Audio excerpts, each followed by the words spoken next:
All right. Hi, everyone. Good evening. I was told I need to talk slower, right, Roz? Because when I talk to students, I talk like this, and I get really, really excited, and I have to make sure that I stay like this all the time, otherwise they get on their phones. So with you guys, I can be calmer, which is weird for me and very challenging for me. So for those of you who don't know me, like Roz said, I was born and raised here in Los Angeles, and when I was 9, though, I made Aliyah with my family.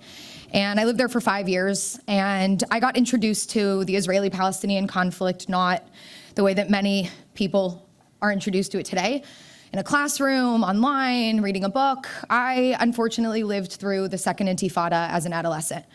I turned 13 in August of the year 2000, and a month later, the city that I lived in turned into basically a war zone. The bus that I took to school was blown up. 15 people in my community were murdered. I survived by 10 minutes. When I was 14, 3 of my friends were murdered in a suicide bombing. So the conflict for me was real, and it was raw, and it was not something that was academic or intellectual or scholarly, but it was just my life. And then my family moved back to the States. We moved from Jerusalem to Las Vegas, so the holy city to the city of sin. And I found myself in a different world. I very rarely experienced anti-Semitism in Vegas. We only lasted a year there, though, because I went to an inner city high school, and well, that was like going from one type of terror to another type of terror. I was just hoping that I'd get home every day with all my bones intact. I did, but a year later, my family decided to move to Maryland, where I finished up high school. And again, up until this point, I had never faced anti-Zionism or anti-Semitism. I lived in nice little Jewish bubbles that were comfortable. And then I went to USC, and my first 6 months were very normal. And I'll just let you all use your imaginations for what that means. I don't really remember much of those first 6 months. And then come second semester, and I'm walking on campus one day, and I felt like I got hit in the face with an apartheid wall. And I didn't know what that was. I didn't know what apartheid was. I didn't know how this comparison was being drawn between Israel and apartheid South Africa. And on this wall were spray painted things like Zionism is racism. And so in that moment, I was told that I was a racist, and I didn't know why. But if in that moment you had asked me, Charlotte, are you a Zionist? I probably would have enthusiastically said, yes, of course, Zionism, woo! If you had said, Charlotte, what's Zionism? I don't know. I love Israel? I didn't know. I was uninformed. I was uneducated on these topics. And then I found Stand With Us. The Emerson Fellowship launched a year later. Steve and Rita are one of the reasons that I'm standing here today. And I joined this amazing family. And I've been part of it now for, 14 years. And it's given me my life journey and my mission in life. And one of the things I think I said to myself after I experienced what I experienced on campus was I never want another student to feel the way that I felt. To walk and feel defenseless while their identity was being attacked. And that's become my life mission, as in Jerry and so many of you in this space have given me that opportunity. Today, students are facing something that I never had to face on campus. Because it's not just physical on campus, it's every day when they open up their phones, which is every 5 minutes. And this year in particular was really, really bad, as we all know. You know, I've been doing this for 10 years now, 11 years with Stand With Us. And for a long time, students became very apathetic. You know, I don't really see anti-Semitism, Israel, whatever. But they were Jewish. And deep down somewhere, they were Zionist. And then all of a sudden in May, their friends, influencers who they followed, who they looked up to, professors, all started to post things that were horribly anti-Zionist and oftentimes anti-Semitic. And they found themselves in the same place that I found myself in, not knowing how to respond and what to do. We as an organization, during those 11 days as rockets were raining down, we were standing up every day giving briefings and running programs and trying to help our students in real time answer these tough questions about Israel. So we have a problem. We have a younger generation who is not prepared and not equipped to deal with this stuff. And like Roz said, they hide those Jewish stars. This summer, I went out and I bought mine.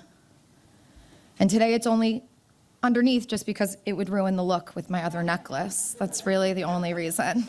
But I go to campuses every day and I wear my star out because I want students to know that they shouldn't be afraid to do so. But that takes education. it takes knowledge, and through that, you get the confidence. I've spent 15 years studying this topic.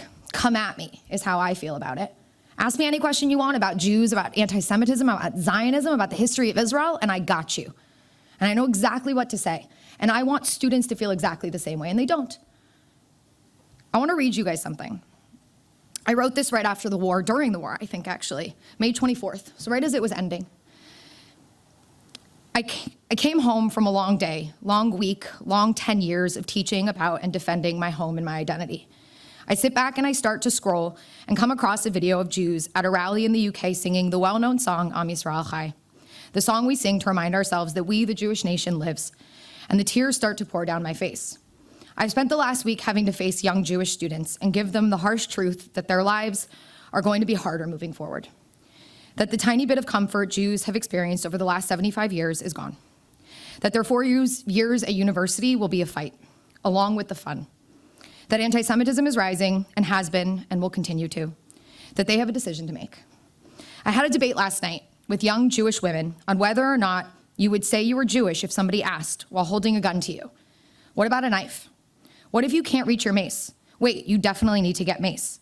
Essentially, we were asking ourselves about, and each other, if we would die for being Jewish and proud. I thought about Rabbi Akiva, who while they burned him alive and skinned him with rakes, he stood firm, said the Shema, an eternal Jewish prayer, and died a proud Jew. Would we have the same courage? Oy, I cry at the thought of even needing to have this conversation. I think many are asking why this is happening, but I think that many of us who know Jewish history aren't wondering at all. This is nothing new. Anti-Semitism might manifest differently in different times and in different locales, but the pattern is always the same. So yes, anti-Semitism will rise, there's no doubt about that. But there's one big difference today that changes the pattern, makes us question what's next, and is also our silver lining. Our one true hope, that the thing that comforts me at moments like this, and that is the Jewish state of Israel. Today, unlike throughout history, we're comforted knowing that at least one country out there has our back, that we will have at least one place to escape to, that there is one army that will be there to protect us, to rescue us, to keep us safe. This is why I'm a Zionist, always and forever.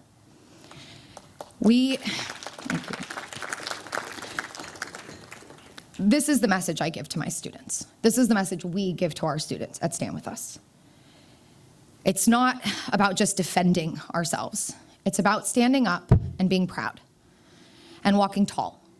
So we have so many programs. We have the Emerson Fellowship. It's been going on now for 14 years. We've put out, almost 1,000 students who are now alumni of this program, who again are prouder and stronger and more confident.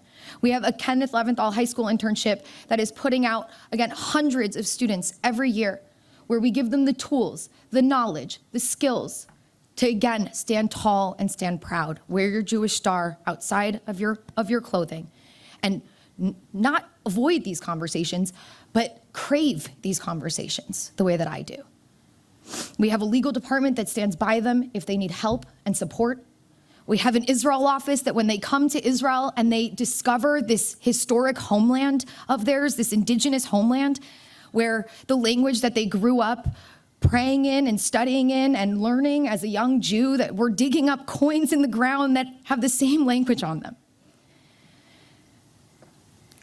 Stand With Us is a guiding light for students.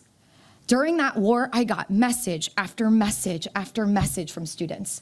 How do I respond to this? I want to engage. How can I have this conversation? What are the right steps? And I gave them the tools, but I said, after this is over, realize the next steps and embrace Stand With Us and use us. Take advantage of us. That's what we're here for. Join a crash course that I'm running on the history of Israel. And if any of you want to join a crash course, join a crash course. 4 classes where you get a deep dive into the history. Join a program where we teach you about how to answer those major claims made against Israel. This is what we do. This is what I do. 11 years now I've dedicated my life to this organization. Literally. I mean, anyone who knows me knows. And I live and breathe it. I don't sleep a lot, as Roz said. I am gonna race out of here in a second, so I apologize, but I'm racing to the airport to go get on a plane, to go to Philadelphia to speak at Drexel University tomorrow. Last night I was at UCLA. Last week I was at UC Davis. I was at UC Santa Barbara.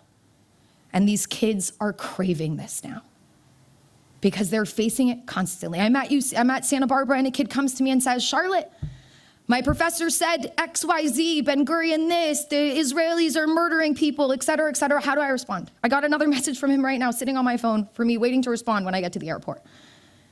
We are there every step of the way. I give out my phone number. I say to my students, text me, message me. Whenever you need me, I will be there to give you the answers.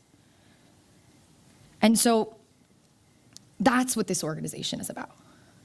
It's not just the surface. It's not just rah.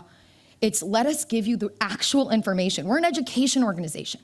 It's not about advocacy. It's about actually learning the facts and learning the history and learning it in the most transparent and honest way possible. Because it's not about painting a picture that Israel's perfect in the world, because it's not. We're human beings. We are fallible. We make mistakes. And so what we ask of people is not to hold us to a different standard, but all we're asking is to be treated fairly in this world, to be treated equally in this world. That's it. And so I know that I can step into a room, and you know how I engage young students today? They want to hear everything. They don't want just the pretty picture of Israel. That was a different generation. Today, it's give me the good, the bad, and the ugly. And I am confident in the fact that I can give you everything, every bit of this history, and you will come out on Israel's side, because it is a good country, and it is worth standing up for. And it is not something that when somebody says to you, renounce your Zionism, renounce it, because that's the only thing. If you were just not a Zionist, you'll be welcome into my circles. Students are canceled today. Oh, you want to come and join my progressive space? You want to come and join my organization? That's cool. We don't mind Jews, but you can't be a Zionist. Well, guess what? 90% of Jews are Zionist. So what are they saying? Yeah, we're not really cool with Jews. And the last thing that I say to my students is, don't ever cave. Because push comes to shove, you're always going to be seen as a Jew. And so when you cave, you're telling them that it's okay to do that to us. So again, stand tall and stand proud and say, you know, the reason that I'm here in this space is because I'm Jewish and because I'm a Zionist. And instead of walking away, instead of canceling them the way that so many people do, choose to educate them. Work to have the conversation. Don't back down. That's what Stand With Us taught me. Thank you all so much.